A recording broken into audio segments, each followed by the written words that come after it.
के बाद एनडीए को बहुमत मिल गया, लेकिन बीजेपी का प्रदर्शन निराशाजनक रहा कि वो जादुई आंकड़े तक नहीं पहुंच पाई। उधर एनडीए के साथ साथ इंडिया गठबंधन ने भी सरकार गठन को लेकर मीटिंग का दौर शुरू कर दिया है।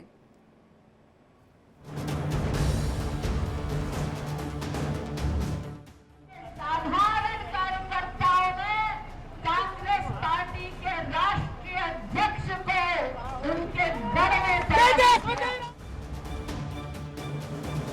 एक बड़े मुद्दे के तूफान से बनी लहर कब कोरे झाग में तब्दील हो जाए और कब मंच से दिया पानी के बुलबुले सा छोटा सा नारा बड़े तूफान में बदल जाए, कोई भरोसा नहीं।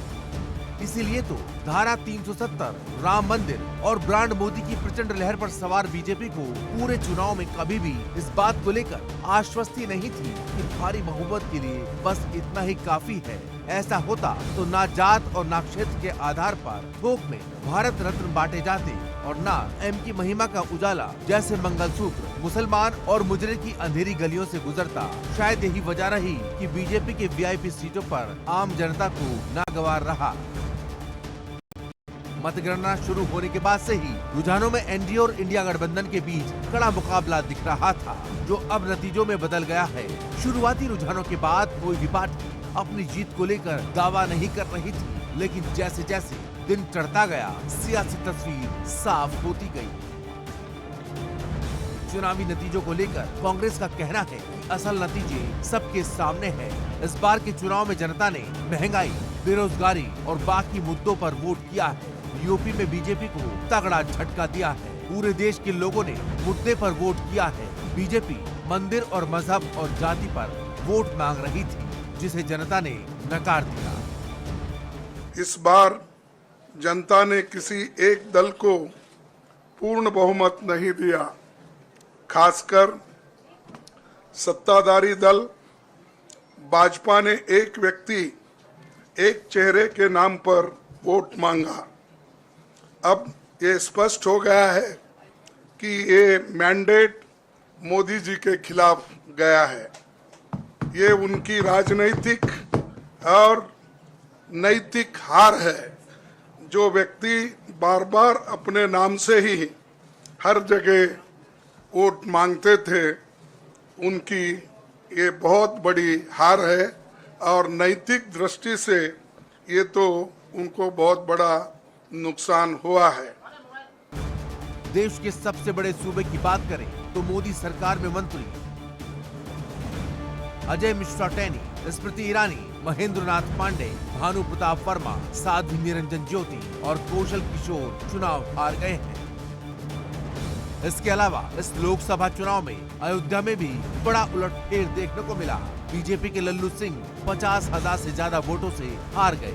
चुनाव से ठीक पहले पूरी दुनिया में ख्याति बटोर रही श्री राम नगरी अयोध्या में भी बीजेपी को निराशाजनक प्रदर्शन देखने को मिला। तमाम एग्जिट पोल के दावों को गलत साबित करते हुए उत्तर प्रदेश में समाजवादी पार्टी सबसे बड़ी पार्टी बनकर उभरी और अयोध्या में भी अपना जीत का परचम लहरा दिया।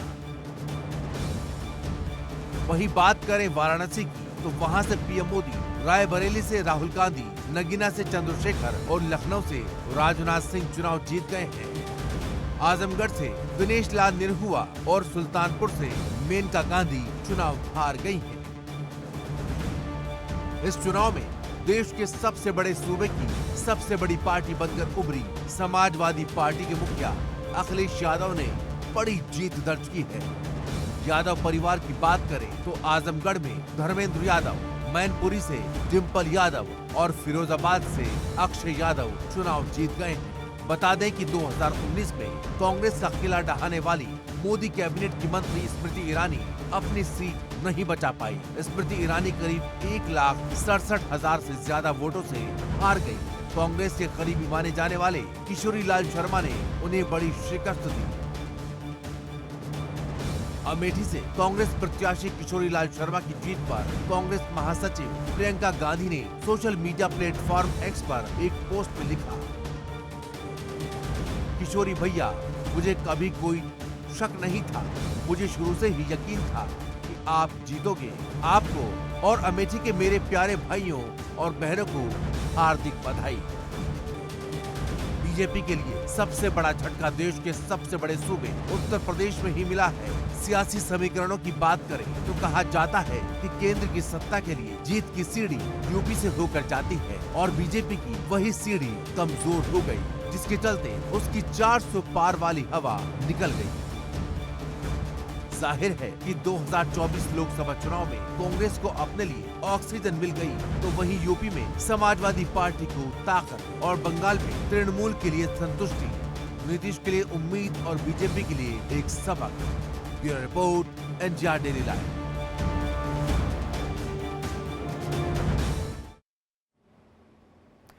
तो एनडीए बहुमत का आंकड़ा लेकर के भी निराश है और इधर इंडिया गठबंधन बहुमत का आंकड़ा नहीं पाके भी उत्साहित है और कोशिशें की जा रही है किसी तरह से सरकार गठन करने की, तोड़ मरोड़ की कोशिशें यहां पे हो रही है।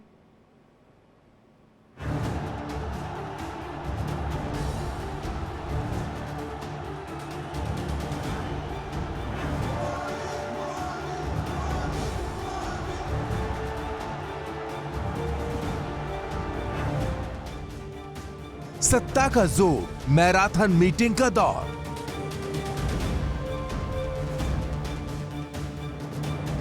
मोदी के हनुमान, चिराग से समाधान।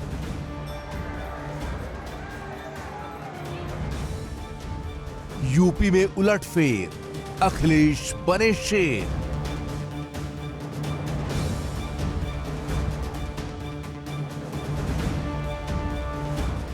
18वीं लोकसभा चुनाव के ऐसे नतीजे आएंगे ये किसी ने भी सोचा नहीं था। उम्मीदों और एग्जिट पोल से बिल्कुल उलट नतीजों ने ये साफ कर दिया कि अब देश में पीएम मोदी का चलने वाला जादू अब कम हो गया है। 400 पार का दम भरने वाली बीजेपी के लिए जादुई आंकड़ा छूना भी मुश्किल हो गया। एनडीए सरकार तो बना सकता है, लेकिन बैसाखी के सहारे एक बैसाखी टूटी, समझो सरकार गिरी।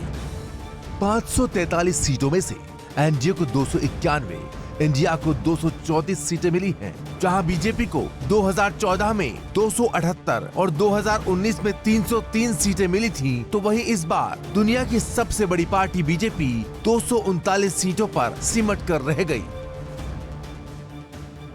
सबसे बड़ा उलटफेर तो देश के सबसे बड़े सियासी सूबे यूपी में हो गया, जहां सबसे ज्यादा 80 सीटें हैं और देश के सबसे लोकप्रिय सीएम योगी आदित्यनाथ हैं। वहां बीजेपी को ऐसी सियासी मात मिली कि उसने सपने में भी नहीं सोचा होगा। यूपी में बीजेपी को महज 33 सीटें हासिल हुई, जबकि समाजवादी पार्टी ने जबरदस्त प्रदर्शन करते हुए 37 सीटों पर अप्रत्याशित जीत दर्ज कर डाली।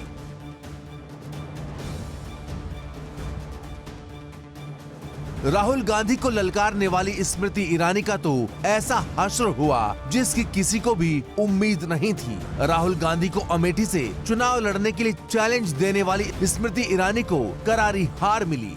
उन्हें कांग्रेस नेता किशोरी लाल शर्मा ने हरा दिया।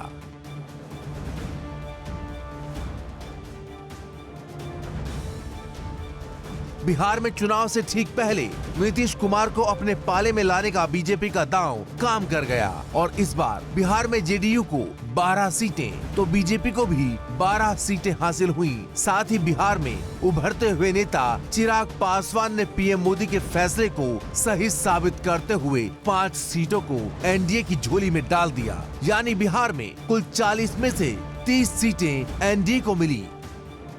हालांकि अब पीएम मोदी बीजेपी को मिली इस जीत से भी संतुष्ट नजर आ रहे हैं। उन्होंने यहाँ रुक रहे हैं छोटे से ब्रेक के लिए, फौरन हो रहे हैं हाजिर।